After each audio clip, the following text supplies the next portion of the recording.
is advised. Hey everyone, welcome to the discussion for Kingdom Rush: A Rift in Time, which is Lucky Duck's newest game, and is basically a tower defense game, a true tower defense game, in a board game. And boy, is this game okay. Yeah, I remember the first time we were doing this earlier, we thought, wow, this feels like an app game. Yeah.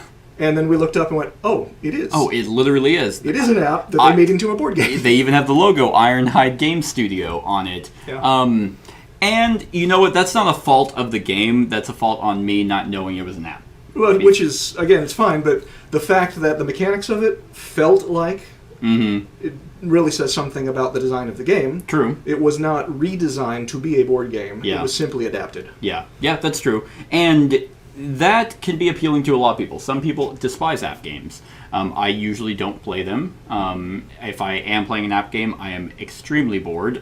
I played Clash of Clans for quite some time, but then I immediately gave up on that once it was like, hey, you need money. Real life money. But yeah, so this essentially takes that Kingdom Rush app and, like you said, adapts it into a board game. What do you think? What do you think of the game? It was fine. Yeah.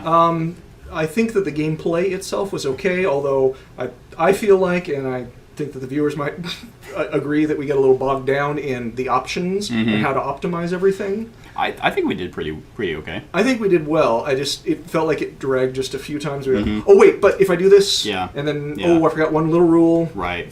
So well, I like those kinds of games. That's what I like about polyomino games is the fact that you do have the flexibility of being able to puzzle it together.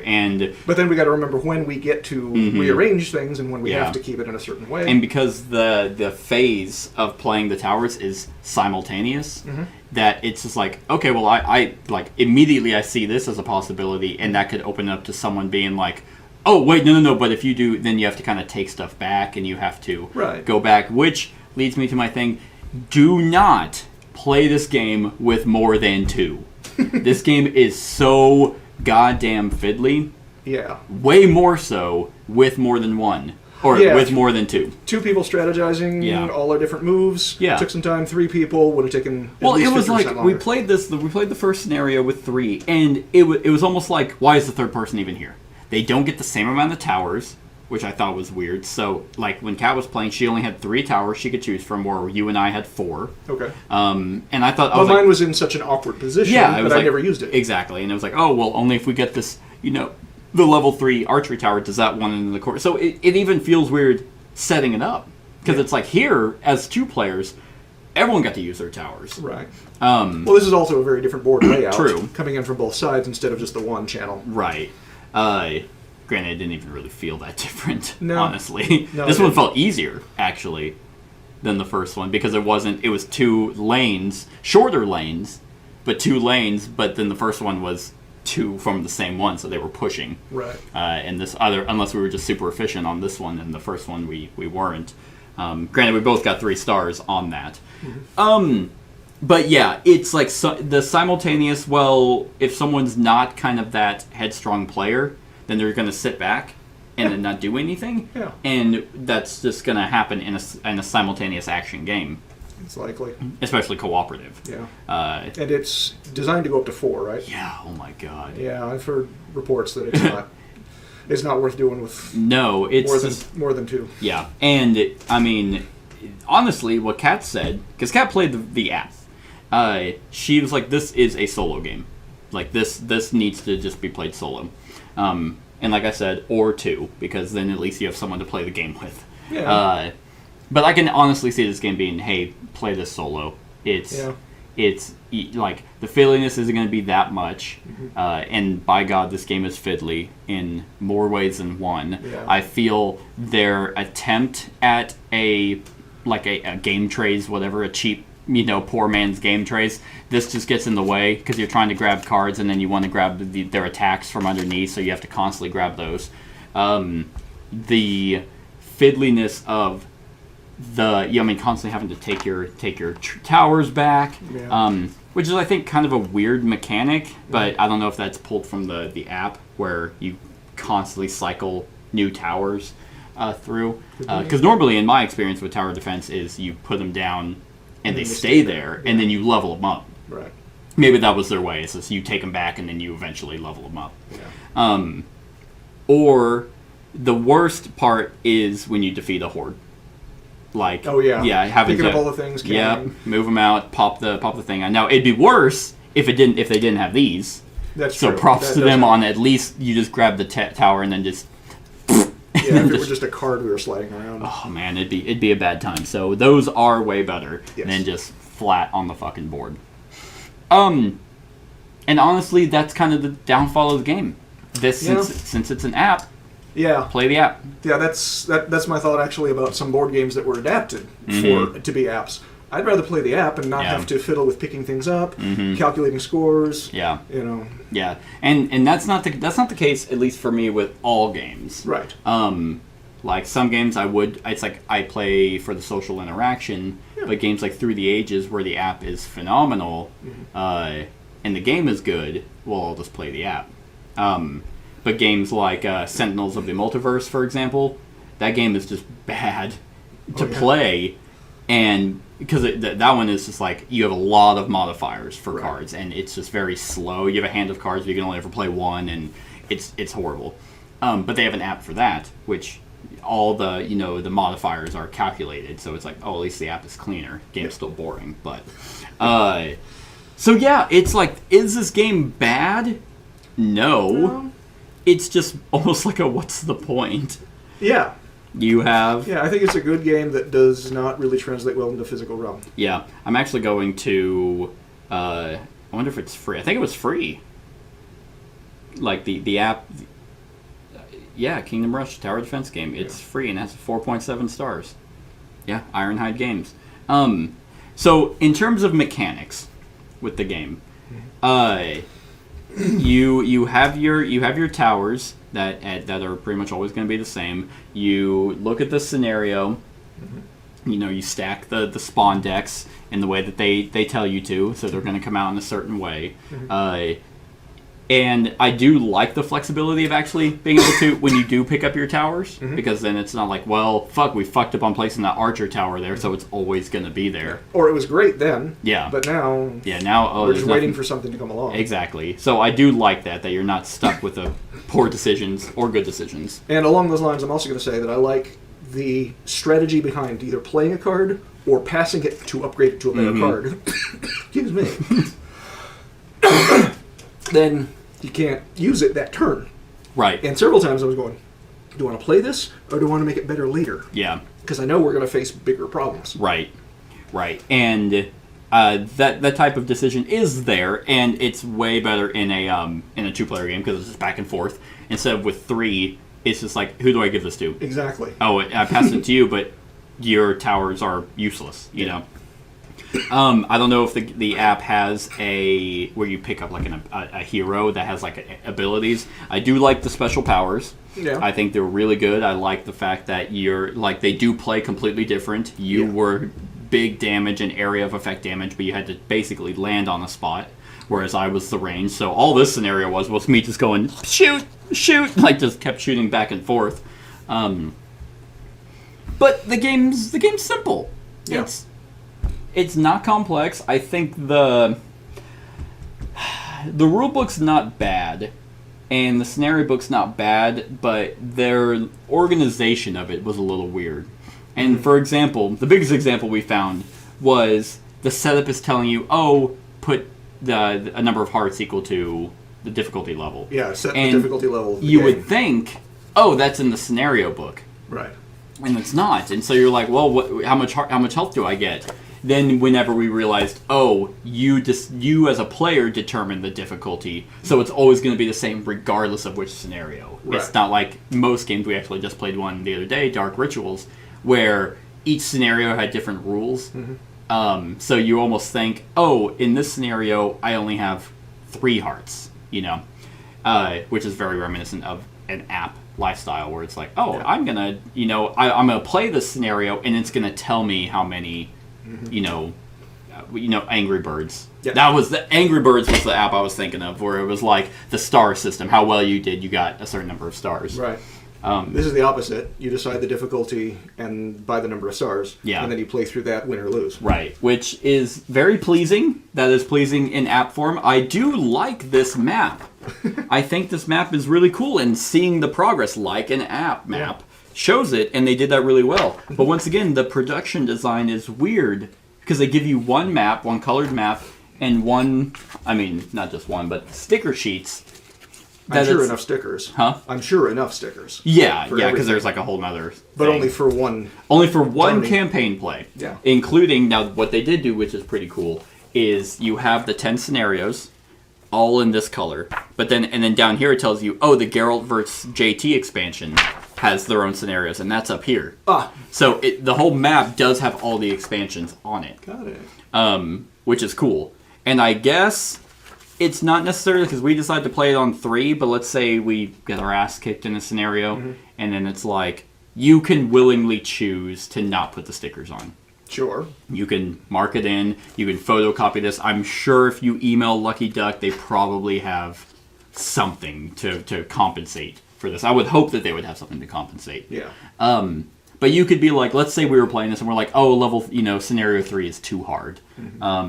So we'll do it at level 2. But we won't put the stickers on because we really want to try and get 3. Yeah. Or just do it true blue and be like, well, we could only beat this one on level 2. We're going to move on. Yeah. My only thing for that is if I play it on level 3 and we do it so well that it's like, oh, we actually took note. Like if in this particular run through, if you didn't have to respawn, I would have been like, no, we did this on Legendary. Yeah. Whatever it is. Yeah. Because we never had healers heal, and we never took damage. So I'd be like, the only thing was you did die. Yeah, you know what you could do? Well, I suppose you could play it that way. Yeah. That's not how the rules are written. Right. But there's nothing stopping you. Yeah. From evaluating later. Exactly. But yeah. I am going to say. So I was going to comment on the variable difficulty because we played both of these on medium. Well, we played on. Oh yeah, you're right. Well, 3 yeah. stars right in the middle. Yeah. Because they do have a 5-way. Difficulty system. True. But it seems to me that the way that we've played it, it's been really, really simple and easy, both of these. And it feels like, without actually playing them, that the more difficult levels are probably close to impossible. Sure. Which is a nice challenge, but I don't think it's probably going to be the right payoff. For as much as you have to manipulate and think about and the time you spend, I don't know if it's going to be worth going through all this and then losing. That is true. That is true. All the fiddliness of it. Yeah, I mean, they do basically, with the difficulty, give you the flexibility to kind of evaluate later. Like, if, let's say we did take one, we took 2 hits. Yeah.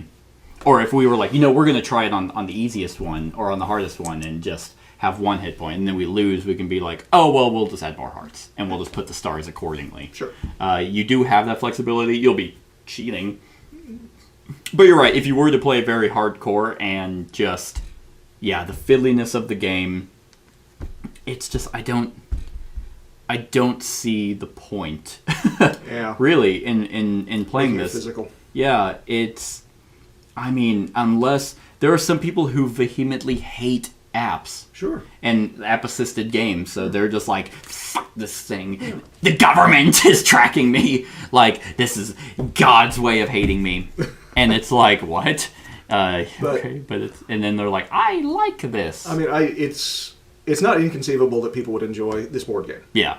But, yeah, it feels like a lot of time spent in manipulation for... The payoff is fine. Right. Because, let's see. The level 3... so, level 3 adds Lilith. So, she is, I think, kind of a boss.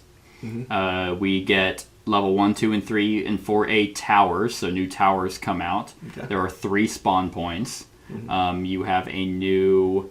so, I guess we're trying to defend these towers.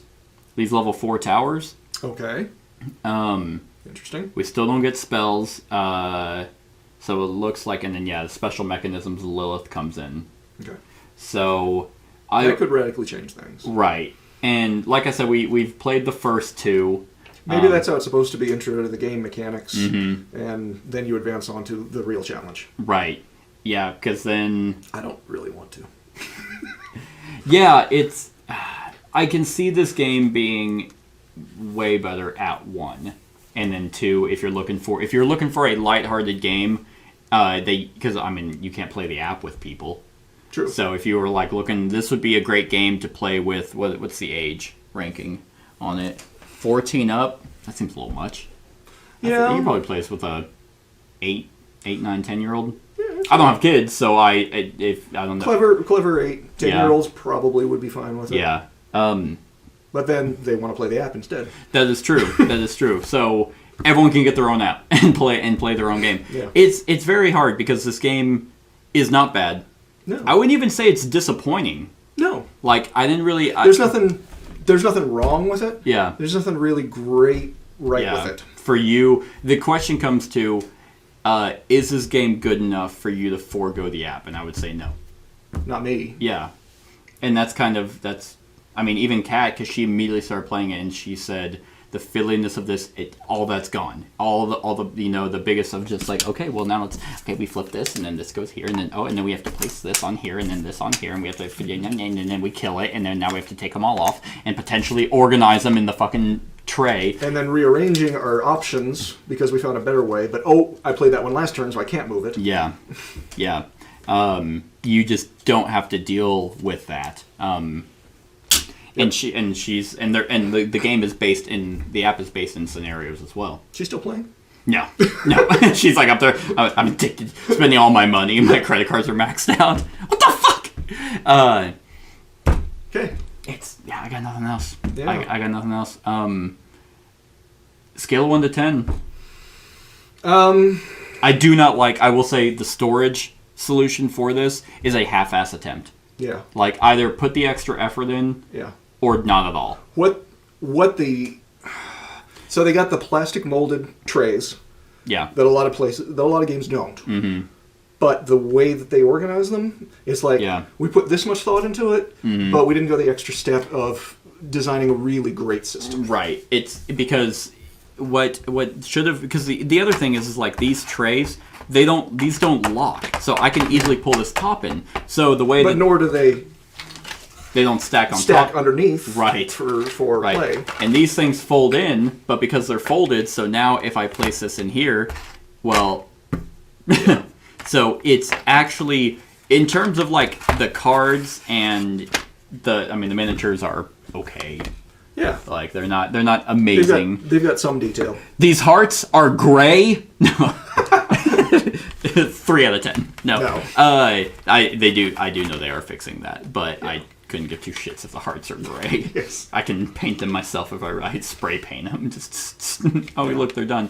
But it is confusing because they put some thought into it, but not enough to show that they really thought about it. Which it seems to be a status quo for Lucky Duck. Because like I mentioned with Chronicles of Crime, they had their base game with their 3 expansions, and it all fit in the base game. And you're like, great, okay, well you're doing another, it's called the Millennium series, which does the detective series is in the 1400s, I think it's one that's modern day, and then in the future. Mm-hmm. And initially, all those were individual boxes, but then they're like, oh, we'll make a Millennium Organizer, which holds all 3. Mm-hmm. And everyone's like, well, what about the base game?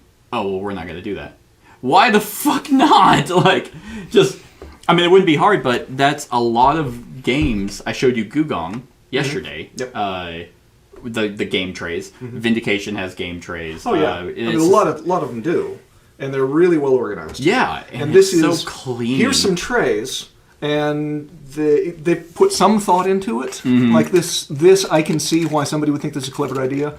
Doesn't work as well in person. Yeah, exactly. And so on top of all of that, shoddy organization design, I guess I won't say production, but. Mm-hmm. Shoddy organization on top of game fiddliness, where there is an app that you don't have to deal with any of that. Yeah.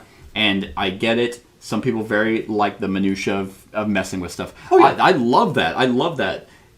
if it's not, wow, this is kind of annoying. Yeah. Because you do defeat hordes quite a bit, or you should be defeating them quite a bit. Yeah. So it's not like, oh, well, every once in a while you kind of have to do that weird thing. You're constantly just, it's just not enough. Right, So I did want to bring that up because this is just bad. It's disappointing. It's very bad. Yeah. So anyway, I would probably say 6. 6, slightly above average. Because it is, it's a weird. I've got a schizophrenic vote. Some things are great and some things are what? Yeah. So that's why I'm going to average it out into a little bit better than Okay. the mainstream. I would agree with you on that regard, but I am going to be a little more harsher because of the production value. Now, I will look. I also didn't pay for it. I'm actually about to look that up. I am going to look up how much I paid for the all-in pledge. Okay. Because whenever I was trying to organize it, I had no idea how they even store stuff. Because like even then, all these extra ones don't even really fit. Like they kind of do, and I put them up there because it's like, well, that must be the level 4 stuff. But all right, so Kingdom Rush. My pledge was. Was that really the 129? So for content, all right, I'll agree with you. I will give it a 6. You don't have to agree with me. Well, no, I was going to give it a yeah. 5 because I think this is an average game with an app that does it better. But for the amount of content you get, Yeah. for the 129, that was the all-in pledge. It wasn't like I did 129 was my base and I had to throw in add-ons. That was everything I got. Yeah. So over there's the Spider Queen expansion, which adds, Right. or the Spider Goddess expansion, which adds how many? 1, 2, 3, 4, 5, 6, 7 scenarios, and then the 2 Geralt versus JT and Vesnan versus Moloch, which adds 1, 2, 3, 4, I think 8 more. So you have a total of. What is it, 10, 18, 25 scenarios? Wow. Yeah, that's... Yeah, and with potential replay, if you're like, well, we beat it at 3, let's try and do it on Heroic, and then we'll try it on Iron. Yeah. If somebody wanted to go through all that, then it would be a great value. No, I don't want to, but yeah, you're right. So, yeah, I'll give it a 6, which is a shame because I want it to be higher, but it is what it is. Yep. You got anything else? No, I think that covers it. Thanks. Cool. Yeah, thank you. You're welcome. That's our thoughts on Kingdom Rush: A Rift in Time. Let us know what you think of the game in the comments below. Other than that, like, comment, share, and subscribe, and have a wonderful whatever time of day it is for you. Hey everyone, thank you for watching, and I really hope that you enjoyed the video. If you would like to see more of my content, go ahead and click that subscribe button and the bell to be notified whenever I upload any new content. If you feel like supporting the channel, you can go ahead and click that Patreon link to be taken to my Patreon, and any help is truly appreciated. Other than that, stick around for any other run-throughs or reviews or cool top 10s or whatever I feel like putting on. Other than that, like, comment, share, and subscribe, and have a wonderful whatever time of day it is for you.